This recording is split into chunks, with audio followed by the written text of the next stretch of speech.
The most memorable ski vacation we took was in the winter of 1970. It was a 2.5-hour drive from Uniondale to the house we rented in the Poconos. To a 9-year-old kid, it seemed like 10 hours. We were piled in my dad's red Chevy Impala, a company car, and we listened to WABC on the radio. Normally, my dad liked listening to WOR talk radio in the car. That was my first education in radio. I can still recite the lineups for WOR.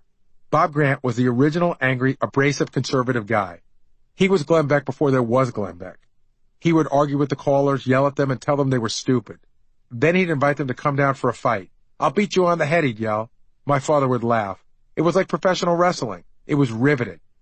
Long John Neville would come on late at night.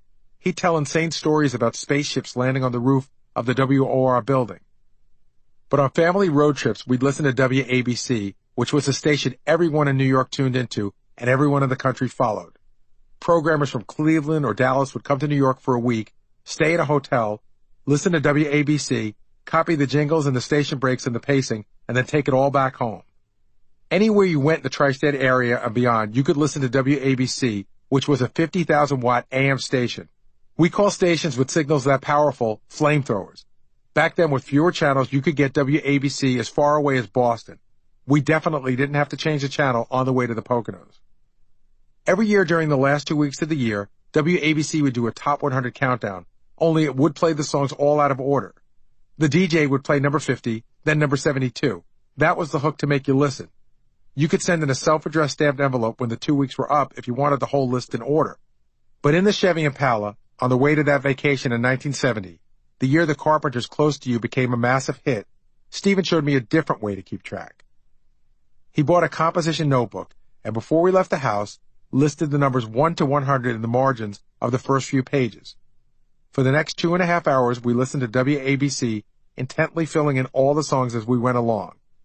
We never finished it. Sorry, this isn't a Capra movie. But it did teach me new ways to obsess over music. Soon after that vacation, I was studying it and collecting it in a passionate way. First, I'd put a record on my parents' record player. Then after a verse, I'd lift the needle and write down the lyrics in my composition notebook.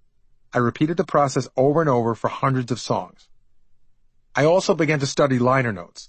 I like knowing who guessed it on which track. It was important to me to see that on one of Linda Ronstadt's songs, Andrew Gold did the claps in the background. Amassing a record collection became my all-consuming hobby. From an early age, I thought of myself as a collector. I even used my mowing money to buy rock and roll trivia books and plastic sleeves for all my albums. Look, if you wanted them to sound good, they had to be handled correctly. When I was in 7th grade and Stephen moved out of the house, he gave me the collection of records he kept in his orange crates. I put every piece of music I owned into the crates, alphabetically by artist, then chronologically. I can still picture the cover for the Allman Brothers' Eat a Peach, because that was always the first album in the pile. Stephen's gift left me with hundreds of new records to thumb through and to listen to and to learn about. I sat on the floor at our record player for hours, listening to the most obscure stuff and reading liner notes as if they were the Holy Scripture. That era, the early to mid-'70s, was the height of the storytelling songs, like The Night Chicago Died and Billy Don't Be a Hero. These were bad songs with bad stories, but every verse advanced the narrative. You had to listen to the whole song to figure out what happened. The collection in the orange crates was the greatest gift anyone had given me, until Stephen topped it for Christmas 1975, when he bought me all the records on my wish list: Jefferson Starship's Red Octopus, Pink Floyd's Wish You Were Here, and the record that changed my life, Bruce Springsteen's Born to Run.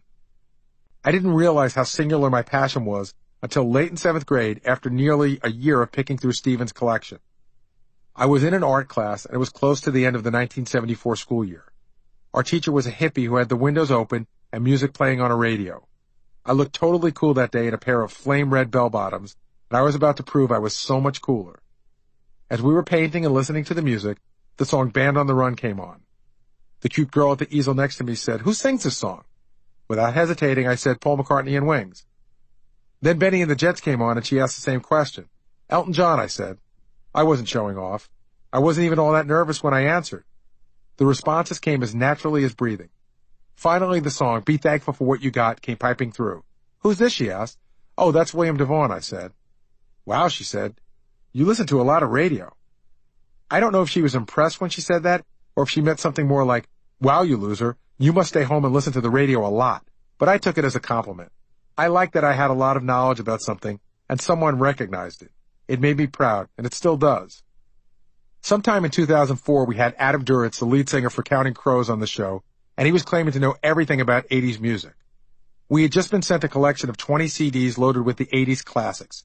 So we started playing hits from those days and quizzing Duritz, as well as a guy who called in and claimed to be an 80s music trivia whiz too. The first song was Jessie's Girl by Rick Springfield. Duritz knew the performer and the song, the caller did not. Next was 867-5309 by Tommy Two-Tone. Same results.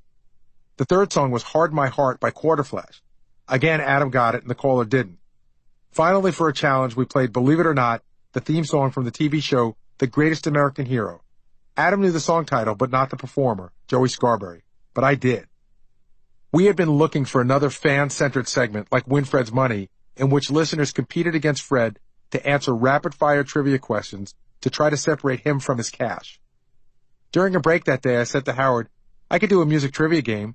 We should make a bit about it on the show. Okay, he said, set it up. We called it Stump the Booey, and the premise was simple. Beat me in a 5-question contest about 80s music trivia, and you win $10,000. I rarely lost.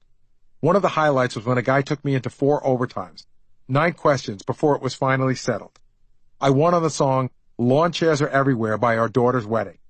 My reaction when I won? You'd know the song if you bothered to turn on the radio during the 80s. Pretty soon I was getting hate mail for being such a jerk.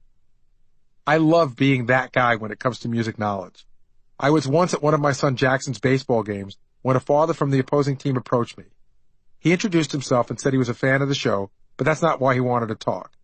He was working on a graduation video for a relative and wanted to know who sang the song I Can See Clearly Now. Told him it depends. Are you looking for the original version made famous by Johnny Nash in the 70s? Or are you looking for the Jimmy Cliff remake from the movie Cool Runnings? He walked away happy. For a moment, I felt like I was back in 7th grade. Greatest AM radio singles of the 70s. These are just a bunch of songs that, just scream the 70s to me. Alone Again Naturally by Gilbert O'Sullivan. Benny and the Jets by Elton John. I'm always been a big Elton John fan, and I love that song. I Can See Clearly Now. I just see that coming out of a transistor radio when I'm on the beach. I Want You Back, Jackson 5. When Michael Jackson was awesome. It's one of their best songs. Play That Funky Music by Wild Cherry. I'll hear that song, and I'll always be at football camp and when I was in 10th grade. Shining Star by Earth, Wind & Fire. I love the part at the end where all the echo comes out. All Right Now by Free. Stuck in the Middle with You by Steeler's Wheel. Spirit in the Sky by